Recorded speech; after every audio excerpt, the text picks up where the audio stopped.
Halo guys, welcome back to my YouTube channel bersama aku Dewi Rani Ciritawati.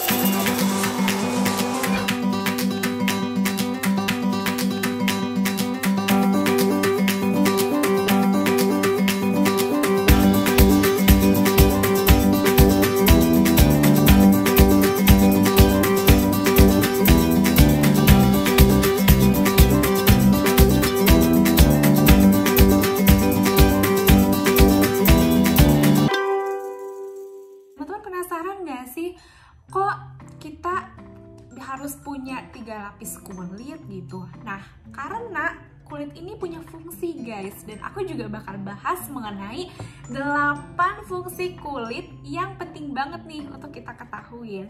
Nah, apa aja sih fungsi kulit kita? Yang pertama, kulit sebagai physical barrier. Nah, dari namanya aja udah physical barrier gitu ya, penahan secara fisik. Nah, nahan dari apa? Menahan dari trauma, terus juga sebagai penahan dari mikroorganisme. Misalnya nih, kalau misal kita kena suatu benda gitu kayak gini, kayak kita kepentok gini, terus kita nggak langsung merasakan nyeri. Nah, itu juga salah satu peran dari kulit kita yang berfungsi sebagai physical barrier. Selanjutnya nih, yang kedua, kulit juga berperan dalam melindungi tubuh dari mikroorganisme, patogen, virus, bakteri, parasit. Nah, itu juga salah satu peran dari kulit guys. Pada fungsi kedua ini, dia juga berperan sebagai innate immunity. Nah, apa sih kak itu innate immunity? Jadi, innate immunity itu merupakan sistem kekebalan tubuh yang dibawa sejak lahir. Jadi masih alami banget nih, belum ada paparan dari suatu pengenalan. Dan biasanya juga sifatnya itu umum, general. Jadi sebagai kulit nih, dia bisa melindungi kita dari seluruh hal. Terus dia itu biasanya sifatnya itu cepat, dan juga dia umum, dia nggak spesifik. Kalau yang spesifik itu beda lagi ya guys ya, itu ada peran dari adaptive immunity. Kalau misalnya teman-teman tertarik buat aku bahas tentang imunitas tubuh, boleh komen di bawah biar nanti aku bikin video tersendiri tentang imunitas.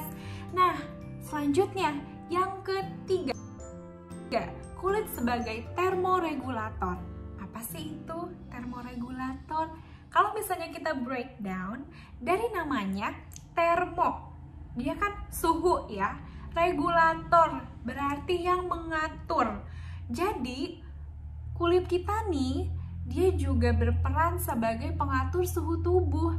Kenapa dia berperan? Karena dia punya jaringan lemak nih yang tadi di bagian adiposa.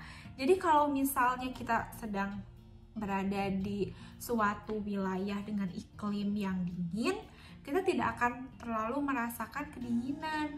Mungkin kita akan sedikit menggigil. Nah, itu salah satu bentuk dari kompensasi.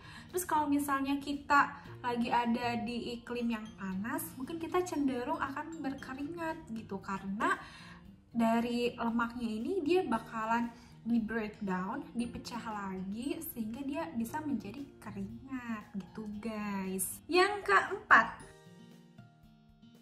kulit sebagai pelindung dari sinar ultraviolet. Nah, kenapa sih penting? Karena di sini itu kita punya sel-sel melanosit nih guys.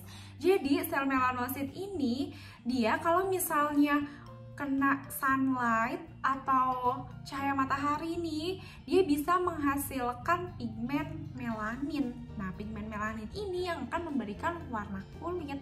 Kulit juga dia bisa melindungi nih jaringan-jaringan di bawahnya dari sunlight. Jadi dia bener-bener super useful banget ya gitu kulit ini. Selain itu juga kan tadi di bagian dermis ada saraf-saraf nih guys ya.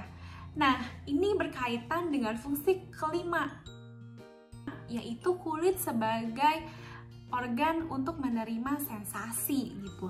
Karena adanya banyak dari reseptor-reseptor ini, maka kulit dapat merasakan sensasi seperti sentuhan, tekanan, lalu rasa dingin, rasa panas gitu. Dan itu tuh bener-bener bermanfaat banget guys, karena kalau misalnya ada orang yang sarafnya di bagian sensorik itu terganggu, suhu, dia bisa aja guys tidak merasakan rasa nyeri, tidak merasakan dingin, tidak merasakan panas. Bahaya nggak? Bahaya banget loh guys. Karena bisa aja nih, misalnya kita ini tertusuk gitu ya. Kan harusnya kalau orang tertusuk benda yang tajam, dia merasakan nyeri ya. Tapi kalau misalnya orang ini gangguan dari fungsi saraf sensoriknya, dia bisa aja ketika dia tertusuk, dia tidak merasakan nyeri. Terus tiba-tiba terjadi banyak pendarahan, akhirnya anemia, justru blood loss gitu. Yaitu kekurangan darah karena kehilangan banyak darah dari perdarahan. Itu bahaya banget ya guys ya.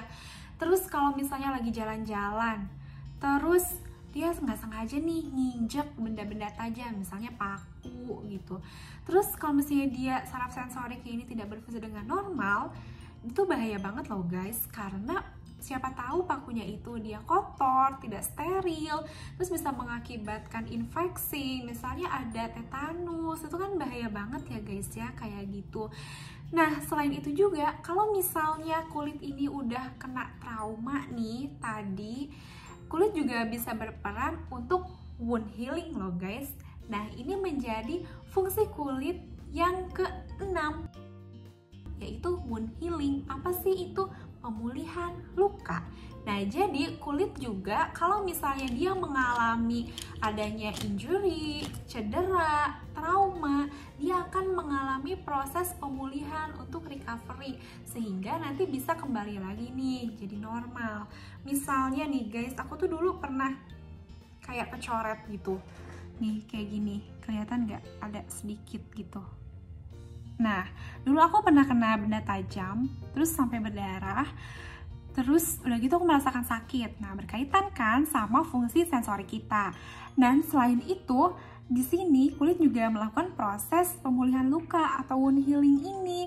Terus dia itu ada yang sempurna, ada yang tidak sempurna. Terus kalau misalnya yang sempurna, dia bisa kembali lagi nih secara normal sampai benar-benar rapet, nggak ada bedanya. Tapi kalau misalnya luka atau injury atau traumanya itu dalam, dia bisa menimbulkan suatu recovery dengan kondisinya itu terbentuknya scar atau terbentuknya keloid gitu guys. Nah, di sini aku kayak terbentuknya scar yang tipis gitu loh guys, karena waktu itu aku kenanya lukanya dalam gitu tuh. Nah, terus selain itu juga fungsi kulit yang ke-7, dia berfungsi sebagai physical appearance. Nah, ini sering banget ya jadi concern buat orang-orang, biasanya sih cewek-cewek, tapi sekarang cowok-cowok juga alhamdulillahnya kayak tingkat awareness dari setiap orang itu terhadap kesehatan kulit udah meningkat ya. Nah, untuk physical appearance-nya ini biasanya diidentifikasi dengan warna kulit.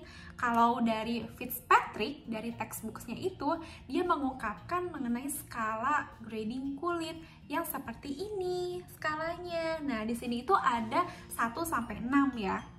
Nah, di 1 sampai 6 ini dia menjelaskan bagaimana sih perbedaan warna-warna kulit yang ada di manusia. Misalnya warna kulit dengan skala 1 itu dia putih seperti orang British, seperti orang-orang yang ada di barat itu putih banget, lebih ke ivory gitu ya. Terus misalnya skala kedua itu pada orang-orang yang tinggal di Skandinavia. Terus pada orang-orang yang warna kulitnya di skala ketiga, orang-orang di Mediterania. Terus keempat dia lebih sedikit dark. Terus kelima dia terus dia itu yang dark brown gitu. Terus yang keenam dia yang very dark gitu. Nah, biasanya orang-orang Asia kayak kita nih, kita ada di ketiga ini nih, skala ketiga menurut Fitzpatrick Skin Scale. Nah, gimana sih bedanya? Jadi kalau misalnya kulit itu semakin rendah nih skalanya ke 1, nah dia itu lebih sensitif terhadap sunlight, cahaya matahari, lebih mudah mengalami kemerahan, terus dia itu lebih mudah untuk merasakan panas karena dia mengandung pigmen melanin yang sedikit, yang tipis. Kalau misalnya orang dengan skala kulitnya itu ke-6, dia memiliki pigmen melaninnya itu yang lebih banyak nih guys. Jadi dia bisa lebih resisten terhadap sunlight gitu.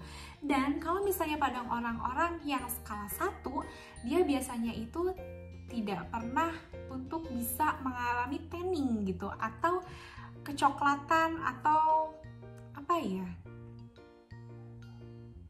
Oh, dia kalau misalnya lagi berjemur paling dia kemerahan aja gitu guys, nggak akan sampai yang dia itu mengalami perubahan warna jadi lebih coklat gitu, enggak. Dan kalau misalnya kayak kita nih yang orang-orang Asia, itu kan kita biasanya di skalanya 3. Nah kalau misalnya kita ini, kita bisa ke arah 1 atau bisa ke arah yang ke-6, dan biasanya juga dia bisa loh sampai mengalami tanning gitu. Dan yang terakhir nih, yang ke-8, fungsi kulit sebagai vitamin D production. Nah, sebenarnya apa sih itu? Jadi, di makanan kita biasanya ada nih kandungan vitamin D. Tapi vitamin D ini dia belum tentu bisa langsung diterima sama tubuh kita. Dan tubuh kita ini biasanya masih memiliki vitamin D dalam bentuk yang inaktif gitu ya guys, atau yang belum aktif. Nah maka dari itu perlu diaktifkan. Siapa yang mengaktifkannya? Kulit kita. Nah di kulit kita ini, ketika kita menerima sunlight exposure gitu, paparan sinar matahari, nanti dia akan merubah dari provitamin D menjadi vitamin D nih yang aktif. Vitamin D ini berperan juga dalam kesehatan tulang kita, lalu dalam mengontrol kadar kalsium dalam darah, dan itu penting banget, dan juga dipengaruhi oleh hormon tiroid atau paratiroid yang meregulasi kadar kalsium di dalam darah kita, dan juga berperan dengan kalsium yang ada di tubuh kita. Pokoknya dari kulit kita nih yang kita lihat sesimpel ini aja ternyata punya banyak banget fungsi ya guys ya, yang kita bener-bener harus cari tahu, harus pelajari. Nah teman-teman, that's all tentang kulit. Kalau misalnya teman-teman suka dengan video ini dan penasaran tentang video apa aja sih yang bakal aku upload ke depannya, kalau misalnya suka boleh like, kalau nggak suka boleh dislike. Kalau teman-teman suka juga boleh subscribe di tombol merahnya. Dan kalau teman-teman mau tahu, mau dapat informasi atau pemberitahuan tentang video-video aku yang baru aja di-upload, boleh klik loncengnya, lalu klik yang semua atau yang all. Dengan kayak gitu nanti teman-teman bisa dapat notification tiap aku upload video terbaru guys. Oke, see you in my next video. Bye bye.